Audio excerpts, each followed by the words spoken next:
Ek het vir Scooby op die straat gekry en ek het hom in 'n baie swak kondisie gesien by 'n man wat hom op die straat aan my wou verkoop het. En ek het net geweet ek kan nie die hond los in sy hande nie. Vandag was vir ons 'n besonderse ervaring hier by Final gewees. Ek, Gideon en Tamarie het ons bedenkings gehad en gewonder aan hierdie man sê hoe kan leer. Want ons kyk nie vir Caesar Milan televisie en ons het gedink Caesar is die beste, maar na vandag ek nou 'n nuwe Caesar ontdek. En toe op 'n call, toe het Gideon vir die 3 honde kos gegee en Scooby klaar geëet en hy wou in Minnie se bak ook gaan eet en toe het Minnie vir hom gegrom.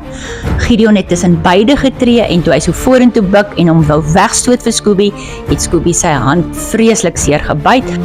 So op daai oomblik het ek baie groot geskrik toe ek sien wat Scooby kan doen en die boarding het toe nou na die beste opsie gelyk. Stay tuned for the full video to see this puppy's transformation.